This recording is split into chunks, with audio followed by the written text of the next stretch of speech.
Reed Foley. Welcome to the Geoff Antonio Show, man. How are you? Man, I'm fantastic. It's great to be here. Hey, very happy to have you here, man. I've been checking out your songs. I'm really enjoying them. I love the 99 bottles.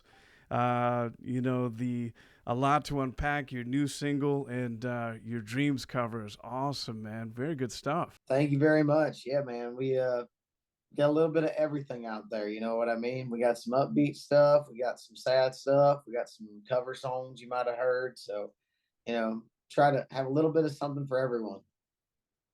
You know what's great about your songs is that they all seem to tell a story. Is that something, that's kind of intentional, or how do you go about that? Absolutely. I mean, when I first came to Nashville in 2017, actually, I'll back that even further up. My dad brought me to Nashville with my mom probably when I was 10, 13, 15 years old, somewhere there. And we went around just trying to find any open mics we could go to and just talk to people because I knew I wanted to pursue music at a young age. And everyone we talked to said, man, you got to become a songwriter. You got to learn to tell stories. And so I came, I went home to Florida and came back from that trip and started really working on songwriting and trying to practice that. And then, of course, when I came to Nashville in 2017, started co-writing with people. To me, that's what makes country music stand out is the ability to tell a story. And so it's extremely important to me. Man, and I can only imagine. How did you get the songwriting going when you first got to Nashville? How'd you make those connections? So luckily for me, I had a few friends who had already moved to Nashville that I was kind of following up there. A guy named Ryan Robinette, good friend of mine. He moved up from Orlando. Me and him had played some shows together. And he and actually kind of spearheaded introducing me to a couple of writers. And then I had a friend at the time named Pat O'Connor who was really involved in the business side. So he was able to walk me into a publishing house or two and say, hey, new artist coming to town who wants to also be a songwriter. And they started putting me in really good rooms. And that just that helped so much because the people in Nashville who write songs every day are writing on a different level than you could ever achieve at home, wherever that is.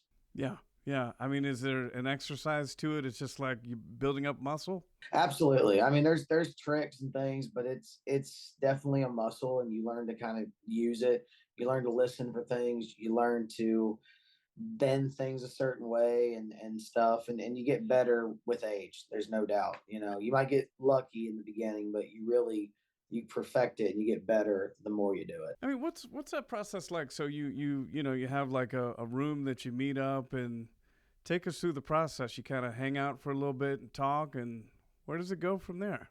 Everyone does it different. It's so interesting for me. Usually we try to do it in like what's somewhat of almost a home studio, if you can imagine that. We try to go in there, me and two or three other people or one other person, and we'll come in with ideas. Maybe it's a guitar riff, maybe it's a title, maybe it's a couple of really strong lines to get started.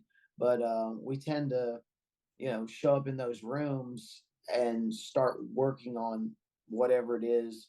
We almost kind of pitch ideas and have conversations until something comes up that everyone feels good about. I'm like, all right, let's go for that. And that's the way I'd say probably 90% of the songs you hear in country music. It's the way most of them get done. Yeah, you're just kind of talking about life, what's going on. This is what I thought about this and that, and make it into a great song. I'll give you a great example. Actually, you talked about A Lot to Unpack, which is one of the newer singles that first single came out this year. I was with two very good friends of mine, Jeremy Edward and Wesley Pace, and we were just in actually my apartment right there on 17th Avenue, and we're just hanging out. And we had written the song. We'd started like 10 in the morning, and we were done at like 12:30. It was a good song, but to be honest with you, I couldn't. I think it was something Wesley had already kind of started for himself, and we were just kind of working on it for him with him. So we got done with that. We're like, guys, it's only like noon. Y'all want to order in a little lunch, stick around, and maybe try to write another song. We start pitching ideas, right? And I'm like, I got this title, or I've got this little melody, and Wesley's got this, Jeremy's got that. And Jeremy Edward, who has co-written a lot of my songs, Jeremy starts talking about this idea he's got. He's just rambling, rambling, and rambling, and rambling. And man, I sat back, and it was some cockamamie, and you gotta understand he's from South Carolina. It was just absolutely this insane story that was really long and almost not believable. And I just kicked back and said, Jesus, Jeremy, that's a lot to unpack, man. I don't want to try to mess with that. And as soon as I said it, I said, that's kind of a cool title. Jeremy's like, I want to write that. And Wesley was actually just finalizing a divorce. He's a young kid, and he was finalizing his divorce. He's going through this. And we started talking about his story and what a lot to unpack could actually mean from kind of a psychological standpoint. And Jeremy, had an ex that he'd lived with. I had someone, same thing. So just started pulling all that inspiration together in that room, and that song, it came out of that moment. And that today is still one of my 3 4 5 favorite songs I have ever attempted to write. It's a fantastic song, and I so relate to that. I think that in life, it's a certain things that you go through, and it's just like the title says, you have to unpack it and kind of understand what it means to you, right? Absolutely. And it's Yeah. certainly, I hope that song helps people. It's when you're going through a major life event. To me, I feel like, moving out with somebody, you kind of thought, you don't move in with somebody if you don't think it's going to work, you know so I think knowing you're not the only person going through it, and that all those emotions they're normal, they're kind of part of the healing process. I hope that song somehow people can relate to it and just helps them move through that process. Oh, absolutely, very, very much so. So, tell me, growing up with your experiences with music, what were some of the first memories you had where you were not necessarily passively listening to music as a kid, but it was like, wait a minute, this is hitting me. This is doing something to me. This is life changing. Yeah, my dad was musical, and in fact, I've got a great photo of me in diapers, probably like 2 years old, sitting at his feet while he's playing guitar to me. So I definitely always like I feel like everyone loves music, but I was very drawn to it. And he would play in church, and he would play out in like little country jams where just him and his friends would get together at somebody's house. And so I was always around live music, and I think at first it was a way to bond with dad, and just to kind of get attention from a bunch of adults. And at some point, very specifically, I remember 3 or 4 albums that dad has, CDs, that I just burned up. I mean, literally, would listen to nonstop. There was a Dwight Yoakam album. There was a Buck Owens album. There was a there was a Garth Brooks album. And then I bought dad a Brad Paisley album for his birthday in like 1999 or something to that effect.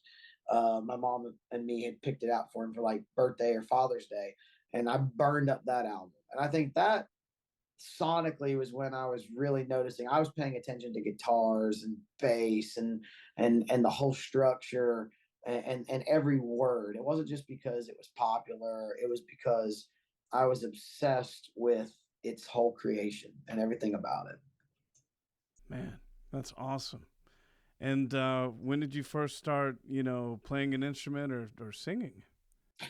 I probably started piano and drums in first grade, I'm gonna say somewhere around there. And then I'll never forget my first gig. My dad always said, you know, when whenever we'd go play with some of the older folks, I was a kid, so I didn't always get along with people who are 55 years old playing guitar. Sometimes I was a kid. um Dad always said, no one's getting paid, no one's professional, so you gotta get paid, then you're a professional, then you're making money. And so at 15 years old, I got my first paid gig, and it was a consistent one. It was back home in Florida, and it was every single Saturday night. And I was probably making 150 bucks at 15. And when you got no bills, that's a lot of money, man. And so That's right. I knew right then and there, I'm gonna do this for a living. There's a way to do this and pay the bills. Whether I was ever gonna like make be some big shot or whatever, I don't know, don't care. But I knew like this is how I was gonna pay my bills. Hey, this is Jeff. I'd like to take a second and tell you about this channel. I really encourage you to hit the subscribe button. This really helps out the channel, helps it grow. And also, if you can like and put your comments for this video, that'd so much be appreciated. This really helps me to continue to book amazing artists that hopefully inspire you and continue to grow this channel. Thank you. Wow. Wow. And what kind of gig was that? It was a little bar restaurant. They had a big outdoor patio where it probably held like 40, 50 people. And then there was a huge yard where you could have hundreds of people sitting around. And I would set up with a couple speakers. Dad might join me sometimes, maybe a friend, maybe I'd do it by myself. Back then, I'd play a lot of piano and guitar and go between the two. And I would just sing, put a tip jar out front. And I mean, man, I thought I had it made for sure. Were those covers? Yeah, yeah. Back then it was probably about a 2 or 3 hour gig, and I might have had three original songs. So like once an hour, I'd sing the same original, or I'd sing one of these three originals every week. But people liked them, and so definitely supported me and gave me the motivation and the confidence that I needed at that age. Oh, for sure. And the experience and getting out there and performing live, getting that feedback, I'm sure that was a lot. And so, what happened after that gig at 15? That you kept playing shows? Yeah, so 15, 16, 17, 18, all those, ages in there, just kept finding more shows. I played that gig for a year or two, and then I got offered another gig to play 3 nights a week for more money, and then another gig here. And so there's all these opportunities, and I started taking that money and saving it so I could go to Nashville and be there to songwrite with people or whatever it may be. But I started just taking that money I was making and invested it back into my career because I knew that that's what I wanted to do. And so I did Yeah, that. I did that all the way up until 2017 when I finally, got an apartment and came to town. man. And I appreciate your bravery of following it and going all the way. I mean, as you probably know, there's so many great music artists that just won't take that leap of faith to go to a new city. And I mean, what would you say was going through your mind at the time? Because I'm sure you might have had some resistance in your mind. So, man, should I go? Should I not go? Like, what what what made you decide to move forward with that? I I think this could be a short answer or a long answer. I was coming out of a really bad breakup, so I think that pushed me to just all in, all costs. Probably helped give me a kick in the pants I needed. But at the same time, it's funny. You look around and you're like, I have to do this. I love it. There's like this calling inside of you, and we must be crazy, because it doesn't make any sense. And then you get there and you're like, oh my God, everyone is good. Not just I'm good. Everyone is so good. Like you go out to eat at Cracker Barrel and your waiter is probably a better singer than you. And you go into a writer's room and you're like, all right, cool. And you're hanging out with a couple of friends. You're like, oh my God, I'm never going to play guitar like that.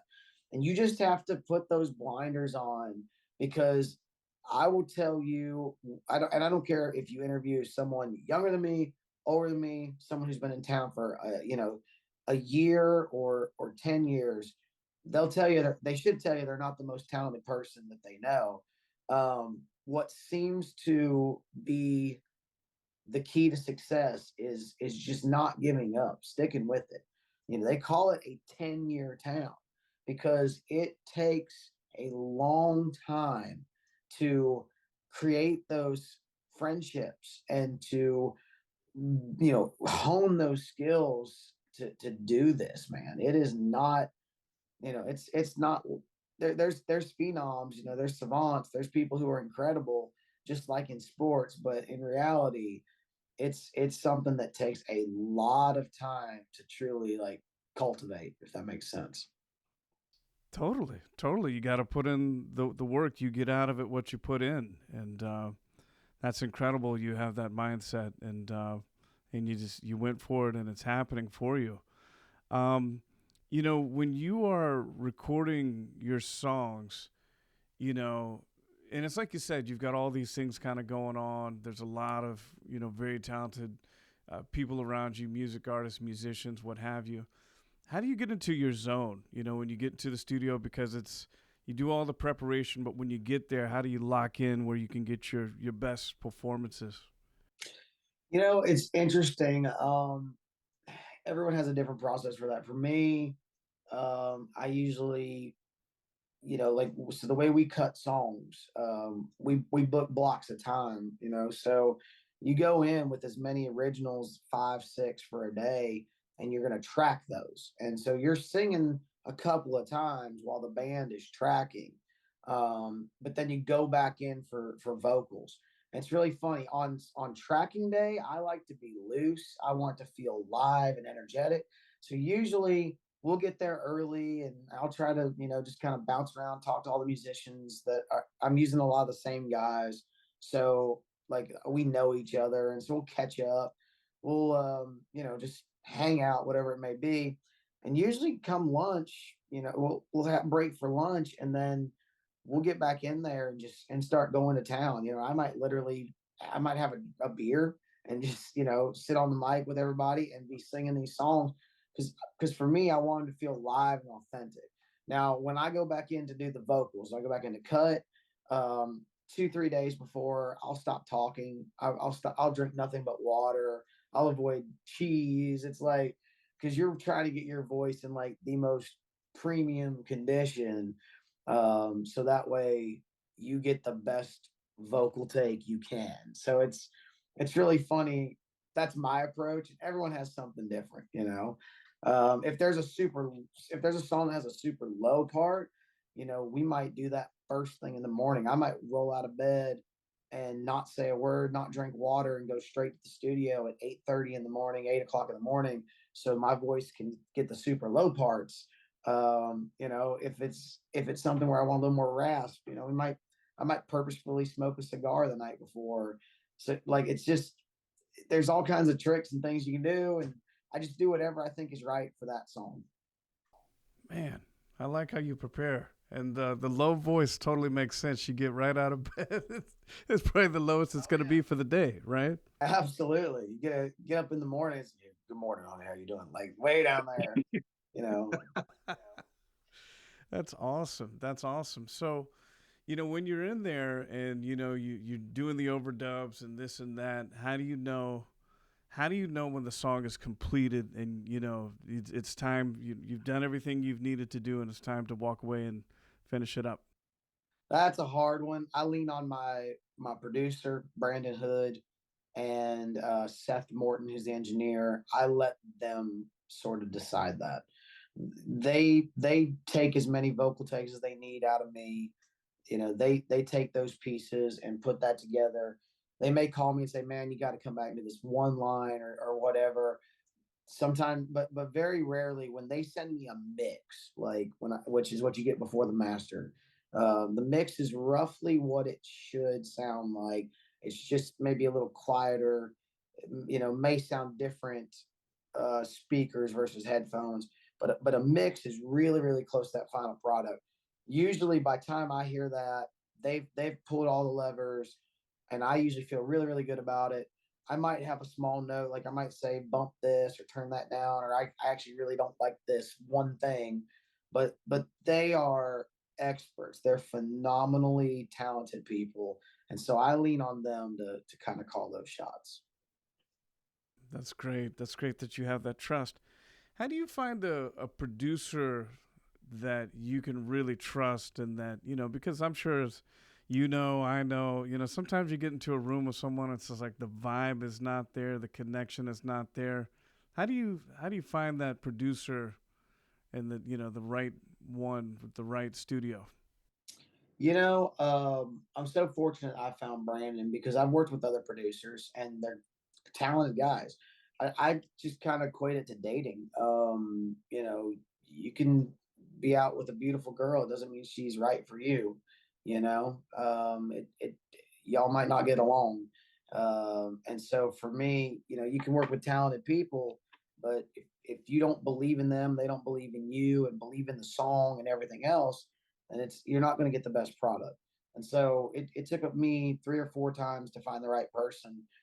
As far as advice for somebody else, I would say, work with the people and try to do one song with 3 or 4 people, until you find the one that you get along with, they believe in you and you believe in them. And then you can take on a bigger project. Man, that's a great idea. Yeah, just put the different vibes out there and see who you connect with the most, and that's how you figure it out. Because what's the chances of getting it right from the top, finding the right producer that you can, that you feel right about. Absolutely. There's actually one of my anyone who's listening to this that wants to get involved in the music industry, I cannot recommend this book enough, called Everything You Need to Know About the Music Business by that's past Patton. I mean, it is amazing about, this guy has put everything in there you can think of, from how to hire managers to producers to attorneys, and what to look for and what not to. That book is my Bible as far as music goes, and I still open it up and read it almost once a month for something. Something comes up in my career where I go to it and be like, is there anything in here that could help me? Yeah, fantastic book. It has it all for sure. What about playing live versus the studio? What's it like to complete your songs? You got the recording done, and then bring them live for the first time with the band. What's your process in doing that? So that's interesting.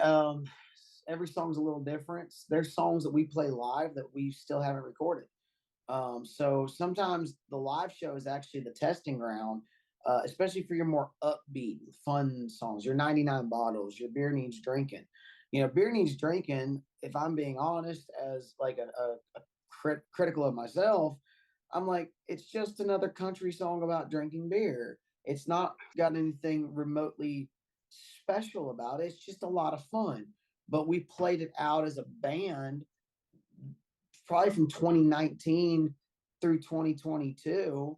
And so for 2 years, 3 years, fans are telling me, we love that song. When are you going to record that song? So that's that case. In other cases, like A Lot to Unpack, which is a slower song, we knew that song was there. So we didn't play that out. We knew it was going to go in the world on DSP, Spotify, Apple Music, Pandora, Amazon. It was going to go out in the world. And then we were going to be bringing this thing to the live show. And that's when you have to judge, does it stay in the live show? Do people want to hear this? And I will not forget, when that song came out, we had a show in my hometown area back in Volusia County, Florida, and playing this place, and it's packed, and there's just a lot of people there, and a lot of fans that like the music. The song had been out a week, maybe a week, two at the most. And as soon as that first guitar riff hits, I'm like, what's going to happen? This is a slow song. It's going to bring everybody down. I look out and everyone's singing it back to me. Like, everyone's got most of the words and they're singing it loud. And when it's over, they're screaming. And I'm like, okay, cool. So this is going to be that nice, slow down moment in the show, but like, it's going to be a good one. And we're going to keep it. You know what I mean? So it was kind of cool. That's awesome. What does that feel like to have the audience sing back all your words to you? Can't describe it. It's the best feeling there is, because it's your song. Especially you wrote it. Dreams. People love my version. It seems, and my fans seem to sing it back to me.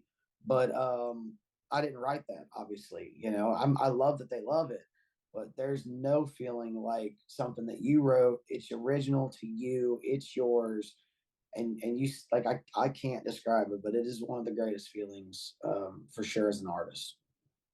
Oh, absolutely, absolutely. And that brings me on the topic of dreams, man. That is an awesome cover, and you really make it yours, And I love it when an artist will take a song that we know it, but yet it's your version of it, and it's really an original version of a cover. How do you do that? Because I think there's so many artists that would love to do certain covers, but they could do it exactly like the person that wrote it, or they can make it like, how do you make it your own, like the way that you did? Probably I would say the way that it ends up happening and being your own is or for me anyway, is I've done so many shows, acoustic solo with a guitar, where you're just covering stuff. And when someone comes up and hands you $20 to say play Fleetwood Mac, you better play Fleetwood Mac. You need gasoline for your truck. So, like when that was happening, I ended up I have tons of songs that I'm sure that I've been singing for years where I've just kind of got my version of them. And that's exactly what had happened with Dreams. We had played our own little version as a band. It was close to what we did in the studio, not exactly. And so, back to the booking of time slots in the studio. So, studios, you can book basically 3 sessions a day. There's a morning, afternoon, and evening, but they're about 3.5 hours each. And they basically start at like 9:30 in the morning and go till like 6:30 at night. And so, what had happened, we had been in the studio since the morning, and I'd cut 5 original songs, and I had a sixth original. And Brandon turns to me because it's like 5 o'clock. He said, Reed, we're never going to get another original done. There's not enough time. But if you've got a cover, if you got something that you want to cover that might, want to swing at, we could do that because they'll kind of know the song already. So I grabbed the acoustic guitar. I'm like, well, how about this? Because people like this version when we play it out as a band. And I play them my version.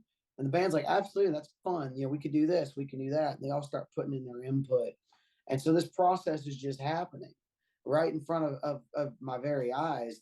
The band and Brandon and I are talking through how we're going to actually record this version of this song. But it was this close to not happening. Literally, it was so close to not existing. Had we had another 30 minutes left, had anything gone faster throughout the day, it would have been another original, and Dreams would not have came out, which is crazy to think now because of how that's been such a huge song.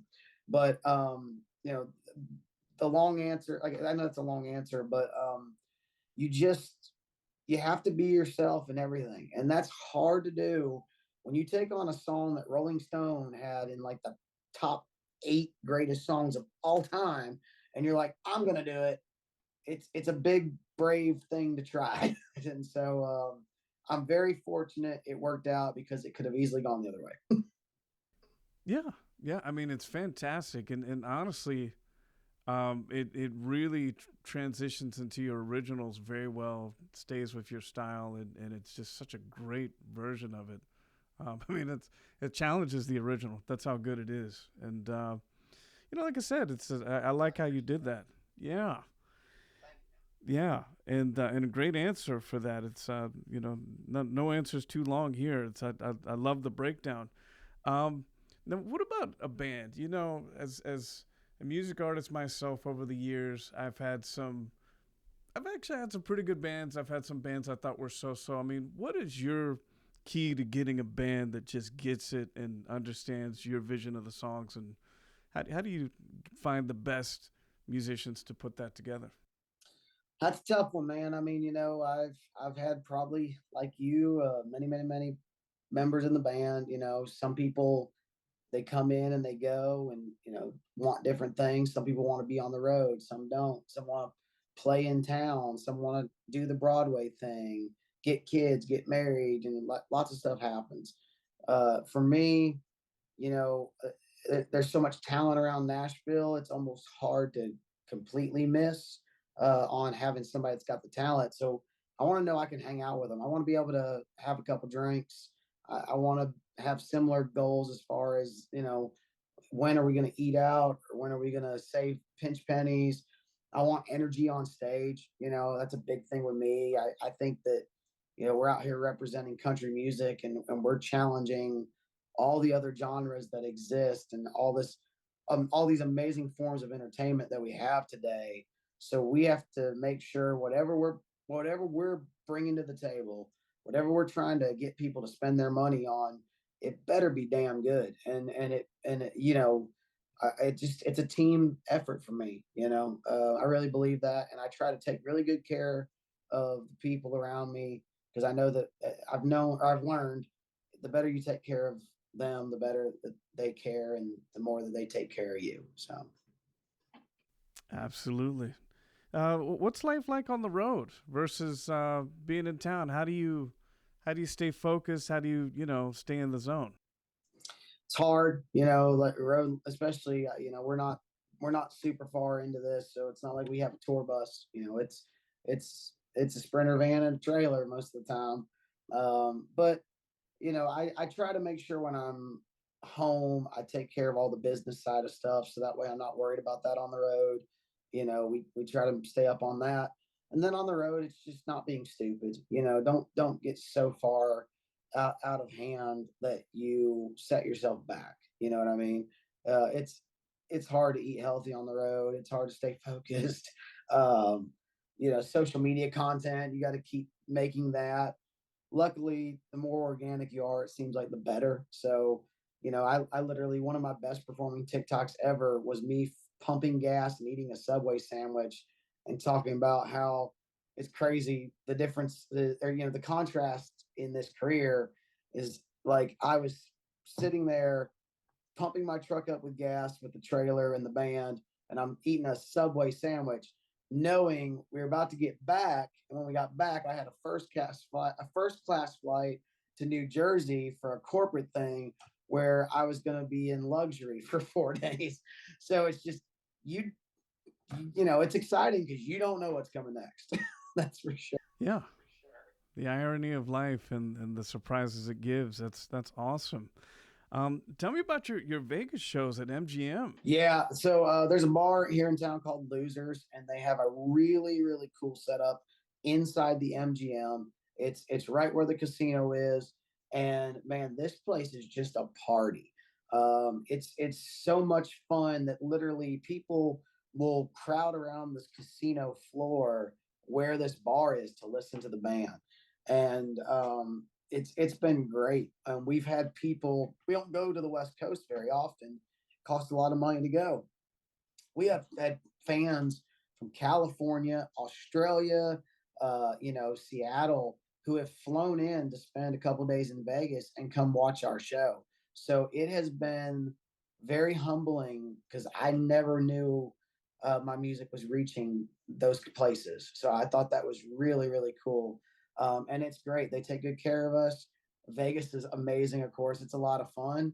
And so, I try to go out there now about twice a year. It's You don't want to overdo it, but it's a 1 week residency, and the weekend shows specifically are just, it's a giant redneck party, man. It's a lot of fun. I love it. I can tell that you put in a lot into your shows, which is so important. I mean, as you know, I'm sure, it's like some artists are great recording artists, but the shows sometimes it's like, they don't have that energy or that pop or you know, that feeling of really happening. I mean, how do you get better at your shows? Do you take notes and see what's working, what's not, or what's your process? Yeah, for shows, it's funny. You're always tinkering. I feel like, at least I am, and I'm always trying to make every experience different. Wherever we are, if we're in Shreveport, we're gonna play a song with Shreveport in in the title, or somewhere in there, or we're gonna, if we're down New Orleans, we're gonna randomly try to play some Bayou country thing. Like, it's just little stuff like that. And then it's just pay attention to your audience, man. I mean, to me, we live in such an interesting time now because of TikTok. Everything's so instant, and you get everyone's attention for 10, 15 seconds, and that's it. So these shows are an opportunity to make a real relationship and a real connection, where you can actually shake somebody's hand, you can actually say thank you, you can sign an autograph, whatever that may be. And so I just try, while I'm on stage, I'm trying to balance two things: putting on the best show that I can, from an energy and vocal standpoint, guitar, just, really impressing people from the talent side. And then just reading the room. Are they enjoying it? Is it going well? Did this moment work? Did it not work? Maybe that guitar solo that I thought was so cool, everyone else is like, oh, what time is it? Like, so just got to pay attention to the people that you're working for them. So, I mean, that probably helped a lot too. Doing the covers, you're probably able to see a lot what works, what doesn't work, right? absolutely. Well, yeah, you just kind of learn to read a room, especially Florida. You might have a spring break crowd, you might have, some 55 and up crowd. So one night you might be playing Morgan Wallen and Tim McGraw and Brad Paisley, and the next night you might need to do Willie Whalen and Merle. And so, you kind of got to be able to, you had to be able to do both of those. And even still, I'll call audibles during the show all the time. Say, hey, we're gonna play this cover song, or we're gonna skip that one. And my bands, they're fluid, they're super talented, and we don't choreograph everything, so we still have that ability to be like a live, or be a real live band, and just do whatever it is we think is right for the moment. So tell me, a lot of people would look at you, Reed, and say, you know what, man, he's meant to be. He's got musical talent. He comes from, a musical parent, and he's just talented, and things go his way. But they don't realize all the blood, sweat, and tears that you put into this. Um, can you tell me of a time in your career where, there was a disappointment, some kind of setback that kind of made you question the situation and how you got over that? I would say there's several of those. You have bad shows, you have bad moments. I think the biggest thing for me is I moved to Nashville in 2017 and gotten real serious, and I was all the way in. And then somewhere about a year into that, my mom got diagnosed with stage 4 lung cancer out of absolutely nowhere. She just woke up with what we thought was a cold, and for 2 weeks couldn't shake it. And it turned out, what she had was really bad, and the doctors didn't want to tell her, but they're pretty straight with me because I had to ask. They were living in Florida. Here I am in Tennessee. Is my mom going to be around for 5 years, or is she going to be around for less? And she was around for a lot less. She made about 11 months. And so during that time, it was so hard to want to write songs, especially upbeat songs that are fun to play on stage. And it was hard to stay focused. And I won't lie, it resulted in me, my dad needed me, my mom needed me, and I needed to spend that time with her. And so I had built great relationships in town, and I felt like everything was going right. And then I felt like I had to just kind of quit all of that and put it on pause, because there's such a finite window there where I was going to be able to spend time with my mom ever again. And so I'd say that was one of the bigger setbacks for sure, because and literally no sooner than she passed away, COVID came. So it was like a 18-month pause. And unfortunately, I wish I would have known this then, but if you hit pause, you've actually hit stop. And so I didn't realize that. And so a lot of the people that I knew moved into different roles at different places, or friends that I'd written with, they doubt your commitment, and are you really all the way in on this? And so it took a lot to kind of reestablish that, because I literally basically, it's true. I mean, I moved back to Florida, so it was like, oh, he's out. So then all of a sudden, you have to rebuild all of that, and it takes time. It takes a lot of time.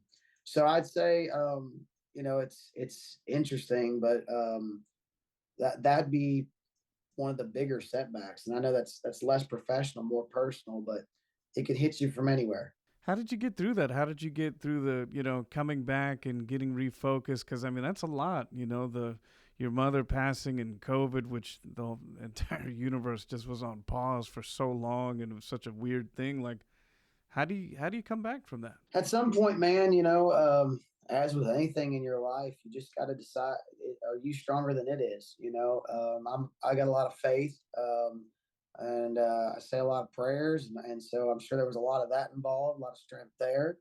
I leaned on friends and other family members, and like I said, with as with anything else in my life, I decided I wasn't going to let that, I wasn't going to let it win. That I was going to figure out what I needed to do to overcome things little by little, and it gets easier as long as you get up and keep going. You know, success is not about not falling down. It's just getting up one more time than you fall. And so I've applied that a lot, and I've been so blessed because people are more understanding than you think they are once they know the whole story. You get a lot more people are going through things than you realize, and so that's it's a really good thing to know you're not alone. I so agree. Sometimes it's just okay to be vulnerable, even though we may think it's not. And you, like you're saying, it's like you'd be surprised how much it actually connects you to other people because you're not alone. They That's may be right. going through something similar. They've been through it. They can help you get through it. Absolutely. That's awesome. In listening to your music, it was really bringing back a lot of memories. Growing up, and my parents were kind of, I would say pop country, R&B and pop, things like that. But I remember growing up and hearing Kenny Rogers and Ronnie Millsap and Dolly Parton. And I was just wondering, what are your thoughts on those artists? Oh God, I'm a little bit of a country music historian. So I love the entire genre. And I don't say that BSing you. I mean, like, I actually have vinyls of Hank Williams Sr. and Kitty Wells, and I have George Jones records, and then I also have Tyler Childers records, and I listen to the new Post Malone stuff and the new Morgan Wallen stuff, and I enjoy. I mean, like, I enjoy the entire genre, as long as I believe the person on the who's creating it has country music's best interests at heart. I usually am a fan, and so, like my love for Post Malone's record is because I really genuinely believe this guy loves country music, and as long as that's the case, then I'm all in.